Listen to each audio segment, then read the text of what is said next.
Hello दोस्तों, आपका स्वागत है स्टडी विद आईएएस चैनल में। दोस्तों, कल की जो क्लास हुई थी दोस्तों, वो मैंने वायुमंडल की गैसों के बारे में कुछ बताया हुआ था और उनके दोस्तों क्रम बताए हुए थे। आज दोस्तों उन्हीं गैसों को हम लोग डिटेल से पढ़ेंगे।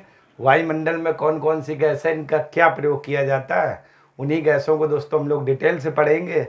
तो दोस्तों, अगर मेरा वीडियो दोस्तों आपको पसंद आ रहा है तो आप लोग लाइक करें, सब्सक्राइब करें और ज़्यादा से ज़्यादा दोस्तों शेयर करिएगा। चलिए दोस्तों, आज की क्लास शुरू करते हैं। वायुमंडलीय गैस है, वायुमंडलीय गैस है और इसमें दोस्तों जो सबसे पहली जो गैस है वो दोस्तों हम लोग बात करेंगे नाइट्रोजन को लेकर। नाइट्रोजन को लेकर, ठीक है ना दोस्तों। सबसे पहली गैस नाइट्रोजन, यानी नाइट्रोजन को लेकर। इस पर दोस्तों हम लोग टिप्पणी करेंगे, इसमें क्या क्या पॉइंट है और कौन कौन सी और भी अन्य इसके बिंदु है, क्या क्या दोस्तों इसकी विशेषताएं हैं। तो नाइट्रोजन के बारे में दोस्तों अगर बात की जाए, नाइट्रोजन पहला पॉइंट, वायुमंडल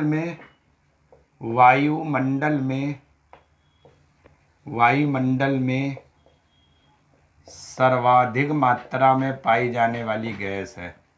सर्वाधिक मात्रा में पाई जाने वाली गैस है। सर्वाधिक मात्रा में पाई जाने वाली गैस है, ठीक है ना दोस्तों, गैस है। क्यों? क्योंकि वायुमंडल में दोस्तों इसकी जो मात्रा मैंने लिखवाई हुई थी वो 78% दोस्तों लिखवाई हुई थी, 78। इस कारण से दोस्तों ये वायुमंडल में सर्वाधिक मात्रा में पाई जाने वाली गैस है, पाई जाने वाली गैस है। इसके बाद अगला दोस्तों पॉइंट की हम लोग बात करें, नाइट्रोजन का मुख्य कार्य ऑक्सीजन को मंद करके दहन को नियंत्रित करना है। नाइट्रोजन का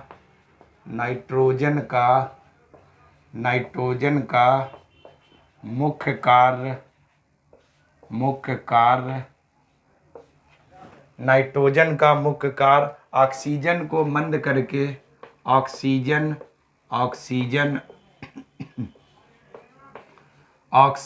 को मंद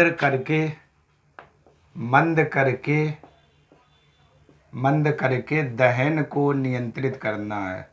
दहन को नियंत्रित करना है, ठीक है दोस्तों। ये आपका किसका काम है? नाइट्रोजन का। मतलब कहना ये चाह रहा हूँ, जो आग दोस्तों लगी होती वायुमंडल में, जो ऑक्सीजन होती है, ठीक, और उसमें नाइट्रोजन भी, तो नाइट्रोजन ये क्या करती है, ऑक्सीजन को दोस्तों क्या मंद कर देती है, जिससे जो दहन की क्रिया होती है वो क्या हो जाती है दोस्तों, नियंत्रित हो जाती है, ठीक है ना। तो ये इसका मुख्य कार्य है दोस्तों, यानी नाइट्रोजन का मुख्य कार्य ऑक्सीजन को मंद करके दहन को नियंत्रित करना, मतलब आग को क्या नियंत्रित करना होता है। दहन मतलब जो जलती है बहुत अधिक मात्रा में। इसके बाद अगले दोस्तों हम लोग इसके पॉइंट की बात करें तो वो भी देख लेते हैं। यह जैवमंडल में उपस्थित सभी जीवधारियों एवं पादपों के लिए आवश्यक होती है। यह जैवमंडल में उपस्थित सभी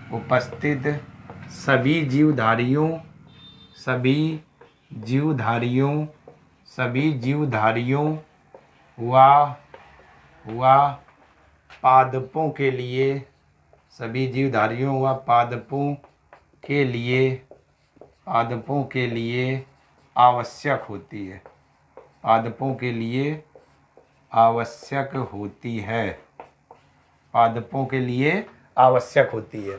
यह जैवमंडल में उपस्थित सभी जीवधारियों और पादपों के लिए आवश्यक होती, क्योंकि इसी से प्रोटीन का निर्माण होता है, जो भोजन का मुख्य अंग है।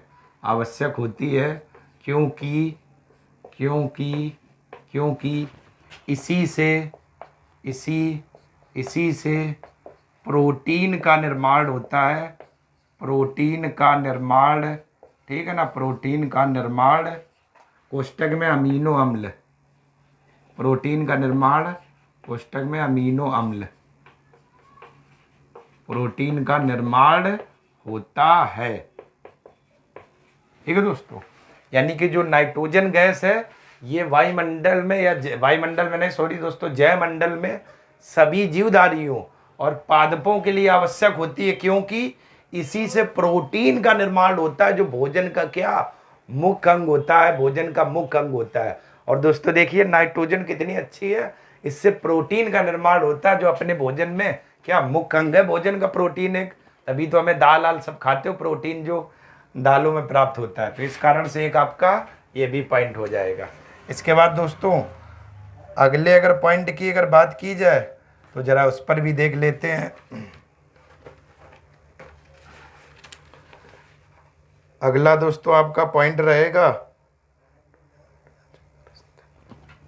अगला पॉइंट आपका रहेगा वायुमंडल में, वायुमंडल में, वायुमंडल में नाइट्रोजन, वायुमंडल में नाइट्रोजन, नाइट्रोजन चक्र द्वारा, नाइट्रोजन चक्र द्वारा, चक्र द्वारा, नाइट्रोजन चक्र द्वारा, चक्र द्वारा संतुलित होती रहती है, संतुलित होती रहती है, संतुलित होती रहती है, होती रहती है। ठीक है ना दोस्तों। ये है नाइट्रोजन चक्र का दोस्तों यहाँ पर मतलब ये है, पर्यावरण में दोस्तों एक टॉपिक है, ठीक, उसमें आप लोग चक्र पढ़ोगे, फास्फोरस चक्र, नाइट्रोजन चक्र, ऑक्सीजन चक्र, तो उसी नाइट्रोजन चक्र की बात कर रहा। तो वायुमंडल में जो ये नाइट्रोजन बहुत अधिक मात्रा में है, तो ये नाइट्रोजन चक्र के द्वारा क्या संतुलित बनी रहती है, संतुलित बनी रहती है, संतुलित बनी रहती है। ये दोस्तों आपका क्या है, ये है दोस्तों पहली गैस नाइट्रोजन, जो आप लोगों ने देखा क्या थी, वायुमंडल में सर्वाधिक मात्रा में पाई जाने वाली गैस है। नाइट्रोजन का मुख्य कार्य ऑक्सीजन को मंद करके दहन को नियंत्रित करना है, ठीक है ना। इसके बाद ये जयमंडल में उपस्थित सभी जीवधारियों व पादपों के लिए आवश्यक है, क्योंकि इसी से किसका निर्माण होता है, प्रोटीन का, प्रोटीन का दोस्तों। क्लियर। तो चलिए दोस्तों इतने का स्क्रीनशॉट लें। इसके बाद दोस्तों हम लोग अगली गैस की बात करते हैं।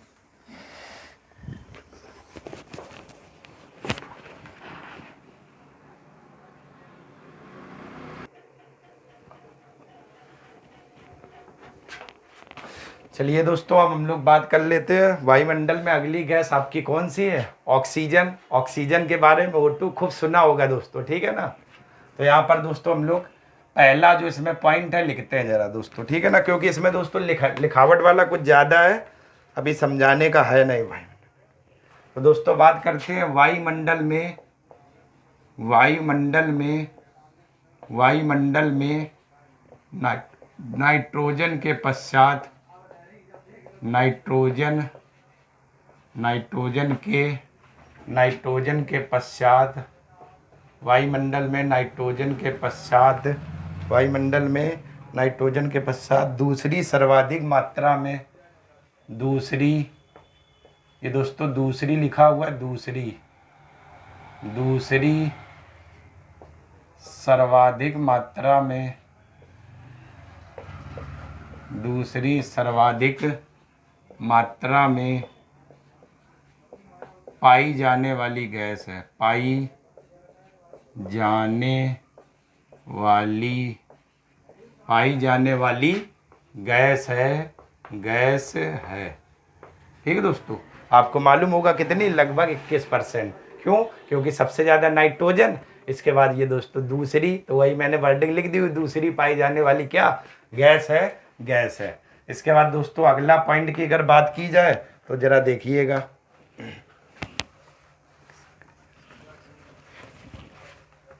यह रासायनिक दृष्टि से, यह रासायनिक दृष्टि से, यह रासायनिक दृष्टि से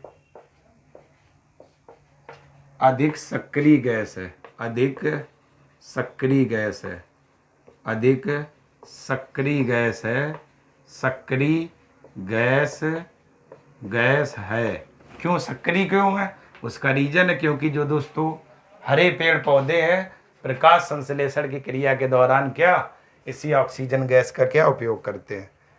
सक्रिय गैस है जिसका निर्माण हरे पेड़ पौधे द्वारा प्रकाश संश्लेषण क्रिया द्वारा होता है, जिसका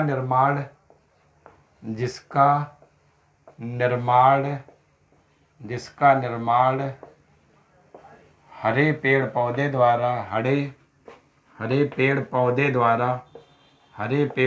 द्वारा प्रकाश संश्लेषण की क्रिया द्वारा होता है। प्रकाश संश्लेषण की क्रिया द्वारा होता है।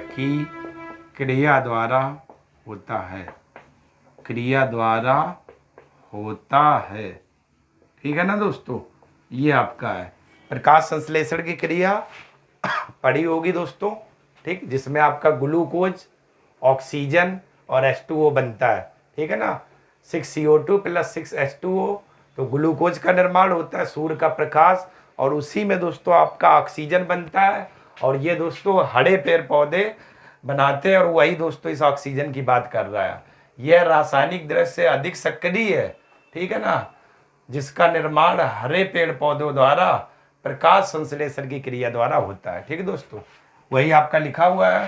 प्रकाश संश्लेषण की क्रिया में सूर्य का प्रकाश, कार्बन डाइऑक्साइड और जल, इनकी जब क्रिया कराई जाती है दोस्तों, ऑक्सीजन, जल और आपका क्या बनता है, ग्लूकोज, वही पौधों का क्या भोजन होता है। तो वही दोस्तों वर्डिंग लिखी हुई, हरे पेड़ पौधों द्वारा प्रकाश संश्लेषण की क्रिया द्वारा होता है। इसके बाद जो सबसे मोस्ट इंपॉर्टेंट दोस्तों पॉइंट है उसको भी लिख लेते हैं। यह एक प्राणदायी गैस है। यह एक प्राणदायी गैस है। यह एक प्राणदायी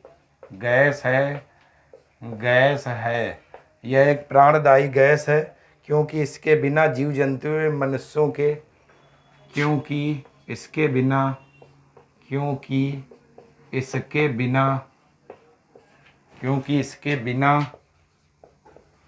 मनुष्यों तथा जीव जंतुओं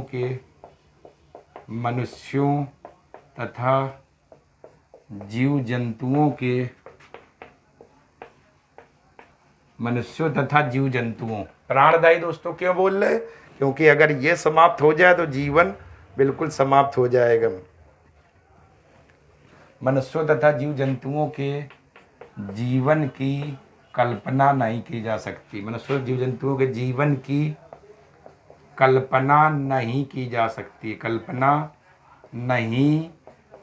सकती है। ठीक दोस्तों, अब इसमें कुछ भी ऐसा कठिन नहीं जो आप लोग ना समझ पा रहे हो। ना ही दोस्तों आप लोग ये सोचिए कि सर लिखवा रहे, समझा नहीं रहे, तो इसमें कोई भी ऐसी चीज़ कठिन नहीं है, ना ही कोई समझाने वाली है। जहाँ पर दोस्तों आपका आएगा समझाने, मैं डिटेल से बहुत अच्छे से बता दूंगा। अब ये तो दोस्तों आपको मालूम होगा प्राणदायी क्यों, क्योंकि जब ऑक्सीजन नहीं होगा तो आदमी मर जाएगा। और कोरोना दोस्तों इसका सबसे अच्छा एग्जाम्पल, ऑक्सीजन की कमी, प्लांट लगाए गए, इस कारण से वर्डिंग लिखी हुई। ये एक प्राणदायी गैस है दोस्तों, प्राणदायी के लिए दोस्तों, इस कारण से आपकी लिखी हुई है पृथ्वी प्राणदायी गैस है आपका। तो ये आप लोग थोड़ा ध्यान रखिएगा दोस्तों, प्राणदायी मैंने बोलने का मतलब इसीलिए बोला गया। ठीक है दोस्तों, क्लियर।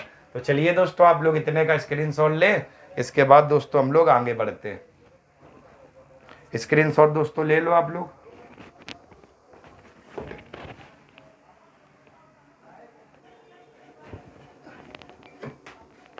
चलिए दोस्तों अब हम लोग अगली गैस में बात कर लेते हैं आर्गन को लेकर। ठीक, आर्गन दोस्तों आपको पता होगी कैसी अक्रिय गैस है। अक्रिय गैस किसे कहते हैं, जो आवर्त सारणी में शून्य वर्ग की श्रेणी में रखी जाती है, उन्हें बोला क्या जाता है, अक्रिय गैस है। जैसे रेडॉन, जिनॉन। ठीक दोस्तों, तो इसमें से हम लोग पॉइंट जरा लिखना शुरू करते हैं। क्या वायुमंडल में उपस्थित अक्रिय गैसों में, यहाँ पर पहला दोस्तों पॉइंट यही रहेगा, वायुमंडल में उपस्थित अक्रिय गैसों में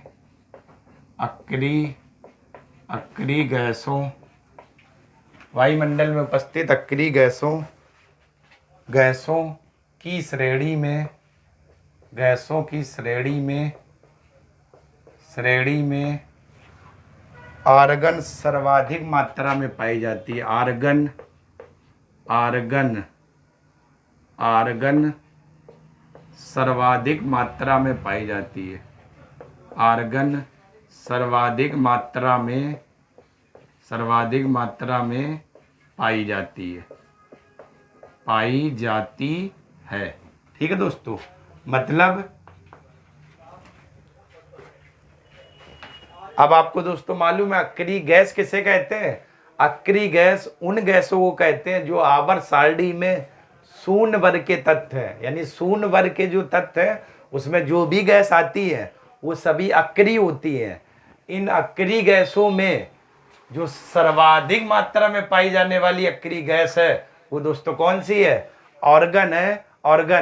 आवर्त सारणी में दोस्तों आप लोग देखिएगा शून्य वर्ग में जो तत्व होंगे उनमें आपको एक अक्रिय गैस आर्गन भी नजर आएगी। ये अक्रिय गैसों में सर्वाधिक मात्रा में पाई जाने वाली क्या अक्रिय गैस है?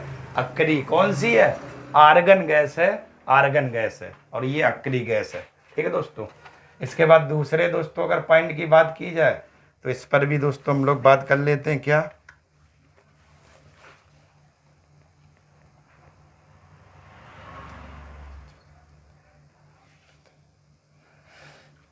दूसरा पॉइंट की बात करते हैं दोस्तों, यह भारी प्रवृत्ति की गैस है। यह भारी प्रवृत्ति की गैस है। यह एक भारी प्रवृत्ति गैस है जिस कारण यह वायुमंडल की निचली परत में पाई जाती है। जिस कारण यह वायुमंडल की निचली परत में पाई जाती है। वायुमंडल की निचली परत में पाई जाती है। निचली परत में पाई जाती है। मतलब दोस्तों यानी इसकी जो प्रवृत्ति है ये गैस भारी है थोड़ी, और भारी होने के कारण जो वायुमंडल की सबसे निचली परत होती है क्षोभ मंडल, वहीं पर दोस्तों ये वायुमंडल की सबसे निचली परत में पाई जाने वाली गैस है। ऐसा क्यों हो रहा? सॉरी दोस्तों, क्योंकि इसकी जो प्रवृत्ति है वो भारी है दोस्तों, भारी है। क्लियर दोस्तों, इस कारण से दोस्तों आपकी निचली परत में पाई जाती है। इसके बाद दोस्तों तीसरे पॉइंट की बात करें तो इसका प्रयोग मुख्यतः विद्युत बल्बों के निर्माण में किया जाता है। इसका प्रयोग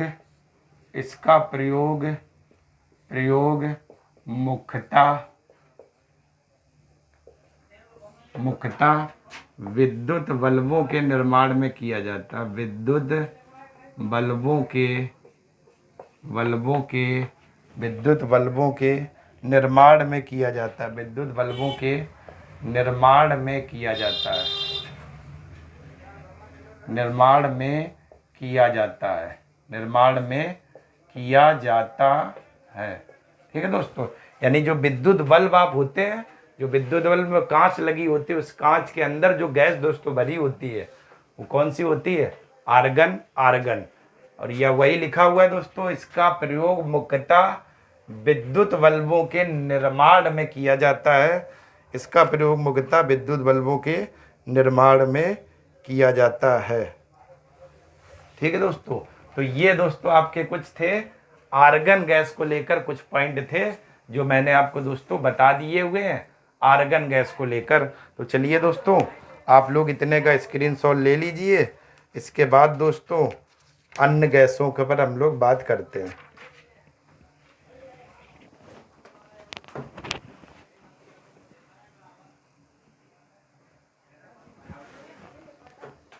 चलिए दोस्तों आप लोगों ने स्क्रीनशॉट ले लिया होगा। ठीक है दोस्तों, तो आज की दोस्तों क्लास हम लोग यहीं तक रखते हैं। कल दोस्तों हम लोग डिटेल से बात करेंगे कार्बन डाइऑक्साइड और अन्य गैसों को लेकर, क्योंकि आज दोस्तों मैंने 3 गैसें आपको कंप्लीट करा दी हुई हैं। कल दोस्तों 3 और करा दूंगा। ऐसे धीरे धीरे सारी गैसें आपकी हो जाएंगी। फिर वायुमंडल की सभी परतों पर हम लोग दोस्तों डिटेल से चर्चा करेंगे।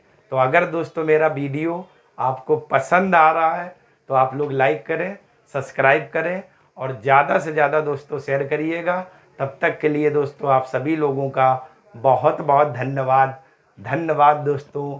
Tata bye bye.